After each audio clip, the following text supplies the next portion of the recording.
Hello दोस्तों, तो आप लोग का स्वागत है अपना इस YouTube channel topper board math में। तो कैसे हैं आप लोग? आशा करते हैं कि आप लोग बहुत ही सुंदर होंगे और मस्त होंगे और स्वस्थ होंगे। तो आज जैसा कि हम लोग का है, क्या चीज है? आज है नया साल। तो सबसे पहले आप लोगों को नया साल की ढेर सारी शुभकामनाएं, नव वर्ष की ढेर सारी शुभकामनाएं। और इसी नया साल में आप लोग का बोर्ड एग्जाम आने वाला है, तो इसलिए आप लोग का धन्यवाद करते हैं नया साल में। हैप्पी न्यू ईयर बच्चों। ठीक है। तो इससे पहले वीडियो में हम आप लोग को बता चुके हैं, क्या बताए हैं मेरे भाई? तो इस वीडियो से पहले जो वीडियो बताए हैं उसमें हम आपको क्या कहते हैं, प्रतिस्थापन विधि से समीकरण बताए हैं। उससे पहले हम विलोपन विधि से आप लोग को समीकरण बताए हैं, और हम इस वीडियो में आप लोग को बताएंगे तुलनात्मक विधि से समीकरण को कैसे हल करते हैं। ठीक है। तो ध्यान से देखिए और अपने दोस्तों को शेयर जरूर कर दीजिए। नया साल के अवसर पर आज है 1 जनवरी।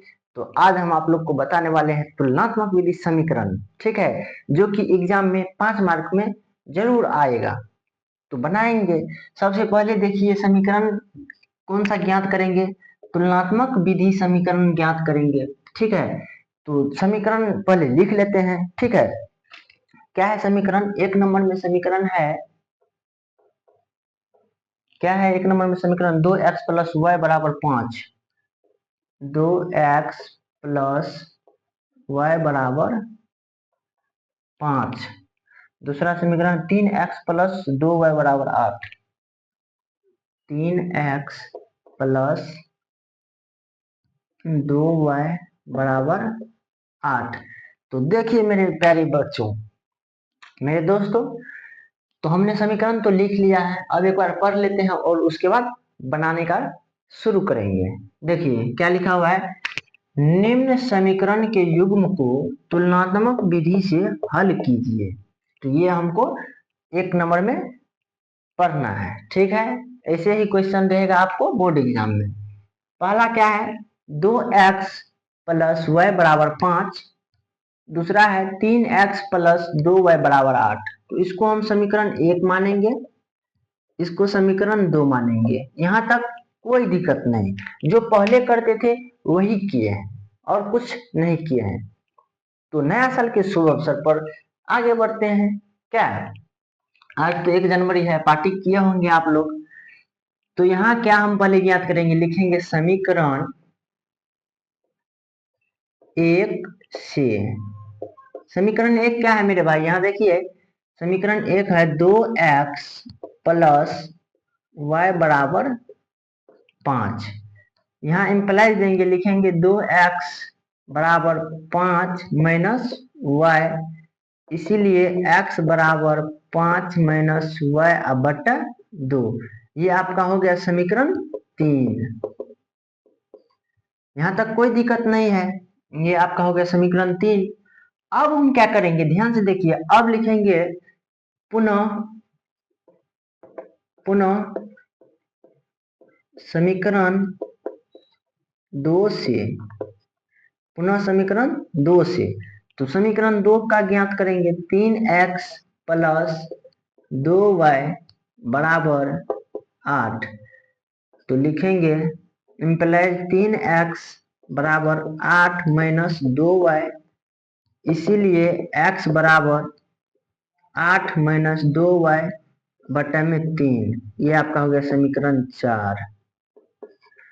यहाँ तक आपको कोई दिक्कत नहीं हुआ होगा। यहाँ देख लीजिए ध्यान से, जो बोर्ड पे लिखा हुआ है, बनाया हुआ है, यहाँ तक आप लोग को कोई दिक्कत नहीं हुआ होगा समझने में, मेरे अनुसार। ठीक है। तो अगर अभी तक भी आप चैनल को सब्सक्राइब नहीं किए हैं तो मेरे भाई एक बार चैनल को जरूर से जरूर सब्सक्राइब कर ले और अपने दोस्तों को शेयर जरूर करें। ठीक है। चलिए और आगे बढ़ते हैं। अब हम इसमें क्या करेंगे? कुछ नहीं करेंगे। यहाँ देखिए लिखा हुआ है राम। ठीक है। बराबर में यहाँ लिख देते हैं, क्या लिख दे? मोहन। मोहन। ठीक है। जब राम का आयु 30 वर्ष होगा तो मोहन का आयु, देखिए राम का आयु यहाँ राम बराबर 30 वर्ष। राम अगर 30 वर्ष का है, यहाँ क्या कर रहा है मोहन, मोहन बराबर वाट, मोहन का ज्ञात करना है। यहाँ पे है राम बराबर में मोहन, ठीक है। तो जब राम का आयु यहाँ पे है 30 तो बराबर में मोहन है, तो यहाँ पे मोहन का आयु हो गया ना 30, मोहन बराबर 30 न हो गया। कैसे? जब राम का आयु दिया हुआ है 30 वर्ष, मोहन का आयु हमको ज्ञात करना है, तो यहाँ पे है राम के बराबर में मोहन, तो राम का आयु है 30 और मोहन का आयु हो जाएगा 30। जब राम के बराबर में मोहन है तो मोहन का आयु भी 30 हो जाएगा। सेम यही कंडीशन में हम करेंगे क्या, ध्यान से देखिए मेरे भाई। यहाँ पे देखिए, यहाँ पे हम क्या लिखेंगे, यहाँ लिखेंगे अब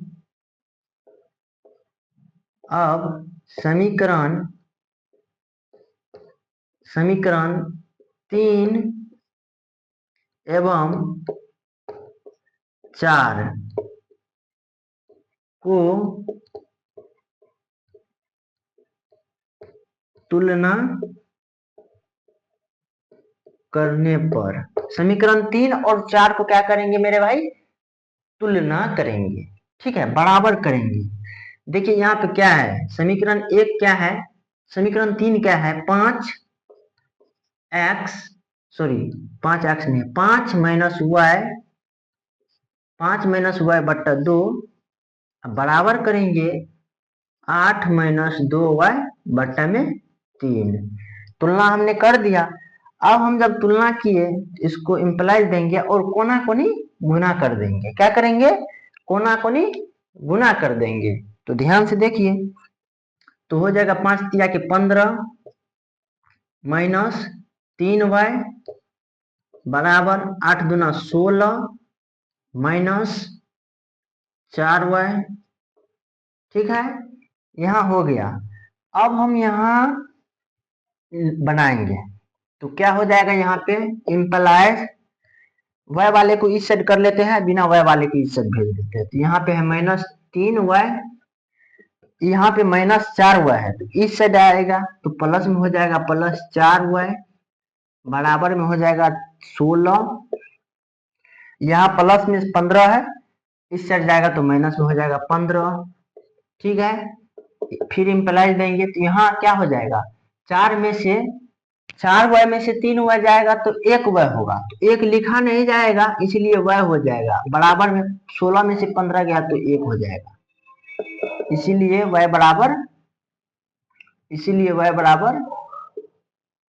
1 हो गया। यहाँ तक कोई तकलीफ नहीं है आप लोग को समझने में, ठीक है। तो चलिए और आगे बढ़ते हैं। अब क्या करेंगे, अब लिखेंगे अब समीकरण, देखिए अगर आप समीकरण 1 में भी y का मान देंगे तो आंसर आ जाएगा, समीकरण 2 में भी y का मान देंगे तो आंसर आ जाएगा, समीकरण 3 में भी y का मान देंगे तो आ जाएगा, 4 में भी देंगे तो y का मान आ जाएगा। तो सबसे आसान जो है उसमें हम देंगे y का मान, जिससे कि एग्जाम में हमको आसानी हो बनाने में। तो यहाँ समीकरण 3 में मान देते हैं। अब समीकरण 3 में y का मान देने पर, तो समीकरण 3 क्या है, यहाँ देखिए 5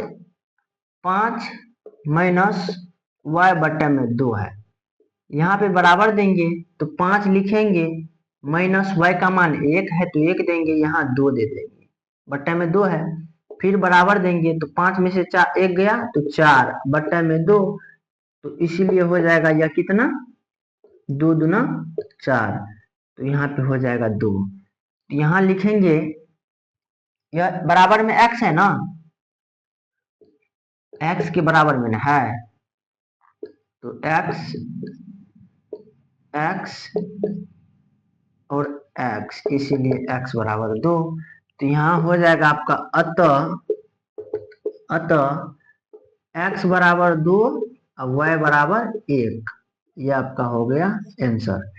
यहाँ तक आप लोग को कोई दिक्कत नहीं हुआ होगा। ध्यान से फिर एक बार देख लीजिए क्या किया हम।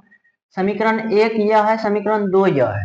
समीकरण 1 से समीकरण 1 पहले हम ज्ञात कर लिए, x बराबर 5 माइनस वाई बटा 2, इसको हम समीकरण 3 मान लिए। ठीक है, फिर हम क्या किए, पुनः समीकरण 2 से यह ज्ञात किए। तो यह ज्ञात करने के बाद हमको आया x बराबर 8 माइनस 2y बटा 3, इसको हम समीकरण 4 मान लिए। फिर हम क्या किए, समीकरण 3 एवं 4 को तुलना करने पर, समीकरण 3 यह है, समीकरण 4 यह है, इसको हम तुलना किए तो बराबर गुना कर दिए कोना कोनी, तो यह आया। अब हम क्या किए, y वाले को बराबर की इस साइड किए, बिना y वाले को बराबर की उस साइड किए। तो यहाँ क्या हुआ, 4y में से -3y घटाए तो y हुआ बराबर, 16 में से 15 को घटाए तो 1 हुआ, y बराबर 1 हो गया। फिर हम क्या किए, अब समीकरण 3 में y का मान देने पर, समीकरण 3 यहाँ है तो समीकरण 3 में y का मान 1 डाले यहाँ, तो x बराबर इतना था, तो 5 माइनस 1 बटा 2, यहाँ पे हो गया 4 बटा 2, इसको हम काट दिए तो x बराबर 2। तो यह आपका आंसर आया। ठीक है, तो आप लोग क्या कर लीजिए, इसका स्क्रीनशॉट ले लीजिए, हम साइड हो जा रहे हैं, फिर तब आगे बढ़ेंगे। तो देखिए दोस्तों, फाइनली हम क्या किए, क्वेश्चन नंबर 2 पे आ गए। क्वेश्चन नंबर 2 क्या कह रहा है, यह बनाएंगे। उससे पहले आप लोग को एक बार और नव वर्ष की हार्दिक शुभकामनाएं। ठीक है, हैप्पी नया साल हो। आप लोग तो पार्टी किए होंगे पूरा मस्ती में। ठीक है, तो चलिए आगे बढ़ते हैं। समीकरण 1 तो ज्ञात किए, समीकरण दूसरा क्या कह रहा है, उसमें पहला समीकरण क्या कह रहा है, 3x प्लस 4y बराबर 10, इसको हम समीकरण 1 मान लेंगे। फिर क्या कह रहा है, 2x माइनस 2y बराबर 2, इसको हम समीकरण 2 मान लेंगे। ठीक है, तो हम क्या किए थे, पहले किए थे वही जो करेंगे अभी। क्या, तो लिखेंगे समीकरण 1 से, समीकरण 1 क्या कह रहा है, समीकरण 1 कह रहा है 3x प्लस 4y बराबर में 10, तो इम्प्लाई 3x बराबर 10 माइनस 4y, माइनस 4y कैसे हुआ, बराबर की इस साइड गया, तो यहाँ लिखेंगे इसीलिए x बराबर 10 माइनस 4y बट्टा में 3। तो यह आपका समीकरण 3 हो गया। कोई दिक्कत नहीं। ठीक है, आपको कोई दिक्कत नहीं हुआ होगा समझने में। फिर आगे देखिए, अब लिखेंगे पुनः समीकरण 2 से, पुनः समीकरण 2 क्या कर रहा है, 2x माइनस 2y बराबर में 2, तो यहाँ पे हो जाएगा, क्या हो जाएगा, यहाँ हो जाएगा 2x बराबर 2 प्लस में 2y। ठीक है, यहाँ इसलिए x बराबर 2 प्लस 2y बटा में 2, यह आपका समीकरण 4 हो गया। यहाँ तक भी कोई दिक्कत नहीं होगा आप लोग को समझने में। ठीक है, सिंपल है। तो फिर आगे क्या करते हैं, आगे का प्रोसेस करते हैं। क्या करेंगे, लिखेंगे अब समीकरण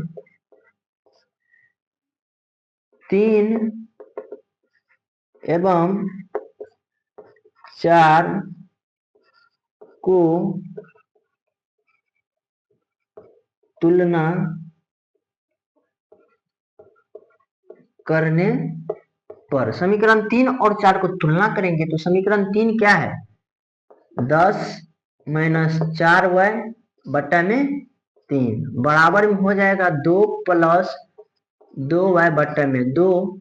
तो अब हम इसको क्या करते हैं, कोना कोनी गुना करते हैं, यानी क्रॉस मल्टीप्लिकेशन करते हैं। ध्यान से देखिए, कोना कोनी गुना हो जाएगा तो 10 गुना के 20, 10 गुना के 20 माइनस 4 गुना 8y बराबर 3 गुना के 6 प्लस 3 गुना के 6y यह हो गया। ठीक है, अब हम क्या करते हैं, एक बार और देख लीजिए, यहाँ पे वाई वाले को इस सेट करते हैं, बिना वाई वाले को इस सेट करते हैं, तो यहाँ पे हो जाएगा -8y, यह प्लस में 6y है, इस साइड आएगा तो माइनस में 6y बराबर 6, यहाँ प्लस में 20 है, इस साइड जाएगा तो माइनस में 20 हो जाएगा। अब यहाँ देखिए ध्यान से, अब यहाँ क्या करेंगे, लिखेंगे इम्प्लाइड, यहाँ पे देखिए -8 -8y और -6y, तो यहाँ हो जाएगा -814y। ठीक है, बराबर हो जाएगा 20, -20 में से 6 गया तो हो जाएगा -14। ठीक है, -20 में से 6 जाएगा तो 14 हो जाएगा, यहाँ पे इससे यह कट गया। ठीक है, तो यहाँ जाएगा, इसीलिए y बराबर 14/14, तो यह आपका हो गया 1।